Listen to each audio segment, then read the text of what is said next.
Hello and welcome to Big Dash Knows. Big Dash knows what? New York Giants football. Let's go. We're at that time of the year. You know, new league year right around the corner. We got the Senior Bowl that just happened. We got the Combine coming up. We got free agency coming up. And you're hearing all of the rumors now, all of the stories. People saying that this team should sign that player.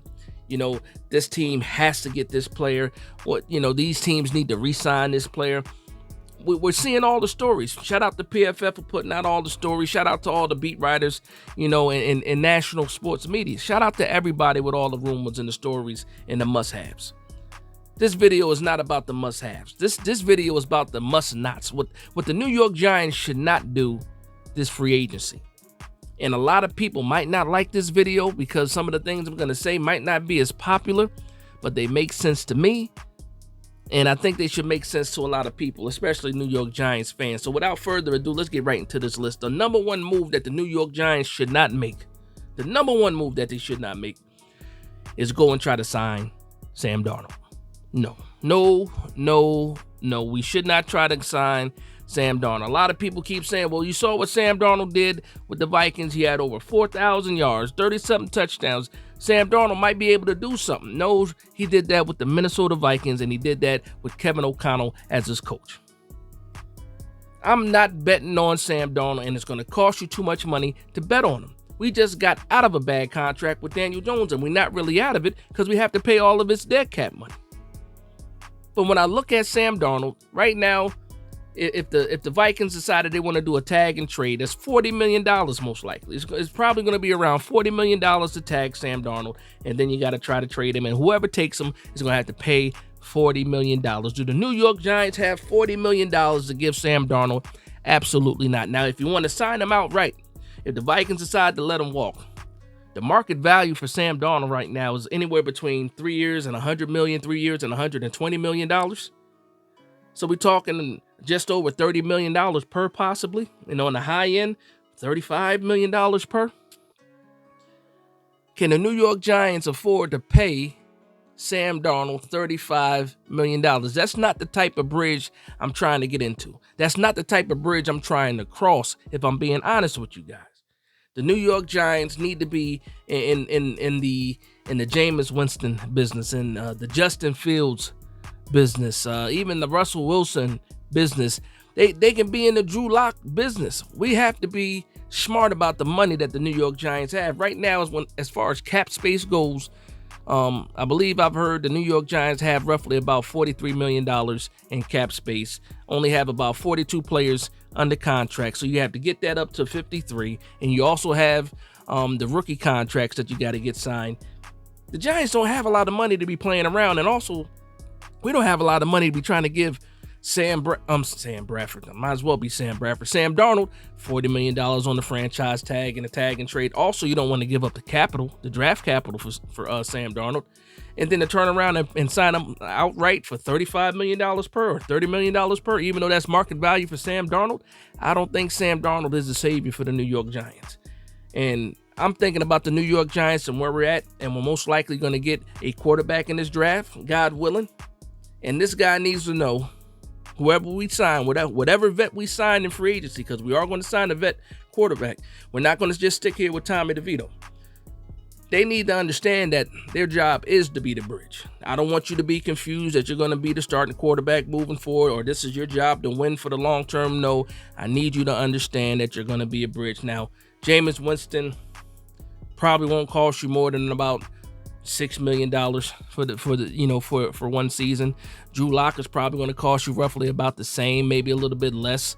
And then what was the other name? I said Justin Fields. Justin Fields is probably going to be the most expensive, but Justin Fields kind of falls into that category of he's not quite done trying to be his own franchise quarterback. And again, I want somebody to understand when they get here, to understand that this is just your job for a little bit, and you're going to be handing over these keys eventually to whatever rookie quarterback the New York Giants get, again, God willing. So the number one thing that the New York Giants shouldn't do is sign Sam Darnold to be the quarterback in 2025 and moving forward. Moving right along, the second move that the New York Giants absolutely should not do is sign Trey Smith. And I know people are like, what are you talking about? We need to protect this.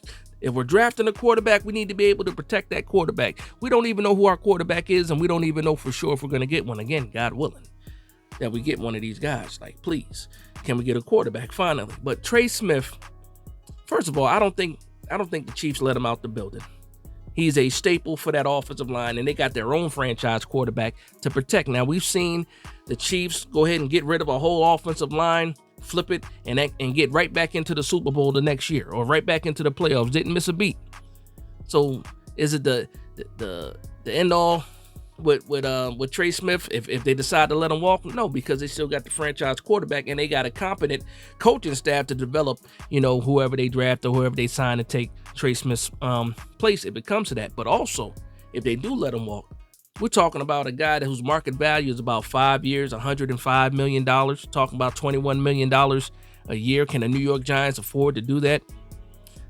I mean, a lot of people will say, yeah, you can make the money work, but do you want to do that? For me, I think the New York Giants need to draft their offensive line. Maybe you buy a defensive tackle in the trenches on that side of the ball, but when it comes to the offense, you probably want to draft your offensive line. Try to keep it cheap, keep it economic.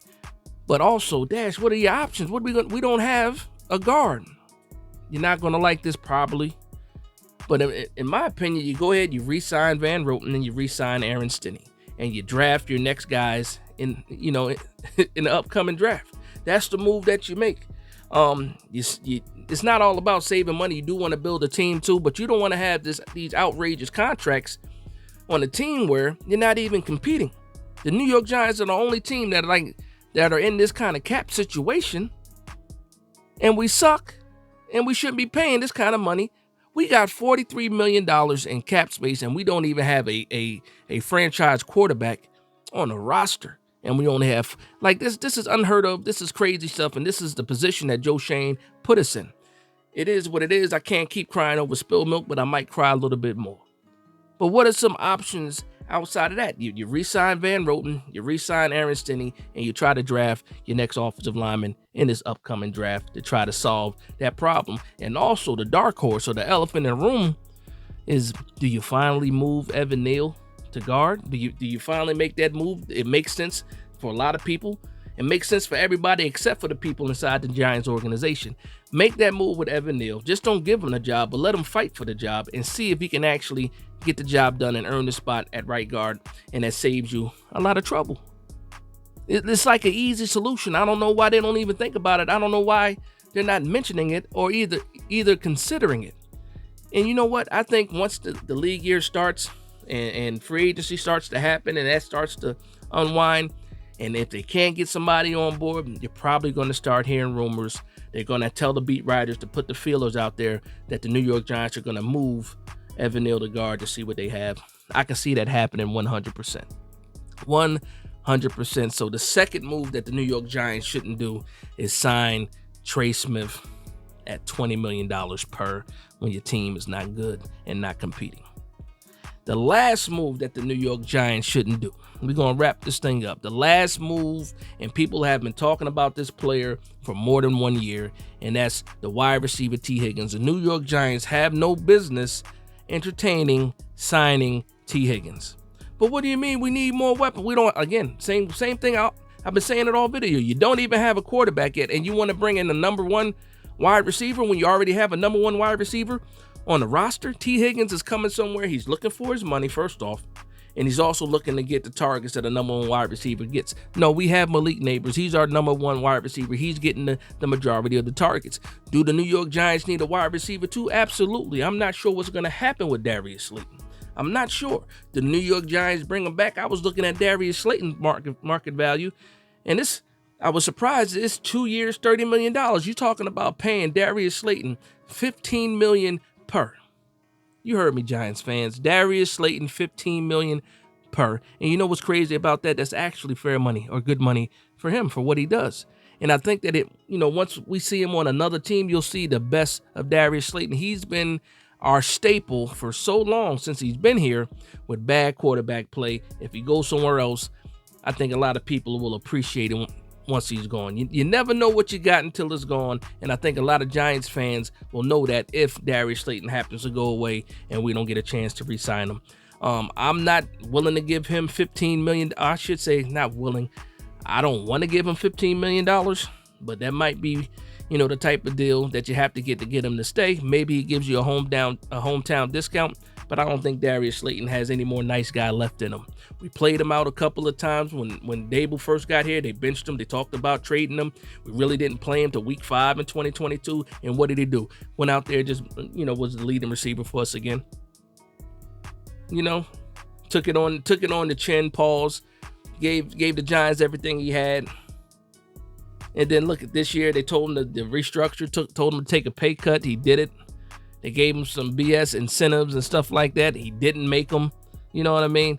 It's crazy to me how they dogged him. They absolutely dogged him. So I don't expect him to give the New York Giants any kind of hometown discount. I saw a tweet too from a Jermaine Illuminor when he was looking at wide receiver prospects. And he was like, oh, this guy will cook with Neighbors and Wandell. He didn't even talk about Slayton. Is there smoke there? Possibly. Maybe. I don't know. But still. Maybe we bring back Darius Slayton. Maybe we don't. Another name is also Stephon Diggs coming off of the injury. Another prove-it deal if he can stay healthy. I believe the market value for him is $13 million on a 1-year deal. Now we're talking about Darius Slayton for $15 million, Stephon Diggs for $13 million. I don't like either one of those options. But getting back to the main person, you can't pay Tee Higgins $25 million a year on this contract with this team when you're not competing. Oh, Tee Higgins can help you compete. Absolutely, he's going to help you compete. But we still don't have a quarterback, and we have to make this move before we have a quarterback on the roster. Tee Higgins is going to be one of the first free agents gone, and if the New York Giants entertain signing Tee Higgins, they bring him into the wide receiver room. You got Tee Higgins on one side, Malik Neighbors on the other. Some people think it's a dynamic duo. I'm thinking it's going to be a dynamic disaster. Dynamic disaster. But what do I know? I'm just a guy on YouTube talking about the team that I love the most. But that's going to be the 3 moves that I don't want the New York Giants making. First move, do not sign Sam Darnold. Second move, do not sign Trey Smith. And the last move, or the third move, do not try to sign Tee Higgins. We can't afford it. We absolutely can't afford it. That sucks because you want your team to be good. You want your team to compete. And if we were a competitor, I would absolutely want to sign these guys. But we are starting from scratch, even though we're 4 years into this regime, and it's a shame. It's the truth, but it's still a shame. Let me know what you guys think in the comment section down below. I can't wait to see it because I know a lot of people are absolutely probably going to call me crazy. You got to get these guys. We got to get good players, but hopefully you guys take a little bit of time to think about where I'm coming from as far as the contracts go, as far as, the current situation that the New York Giants are in, and that's the only reason why I feel the way that I feel. But with that being said, I want to thank everybody for vibing with me. Please like, comment, and subscribe. And from one Giants fan to another, this is Big Dash Knows, Big Blue Nation. Let's go.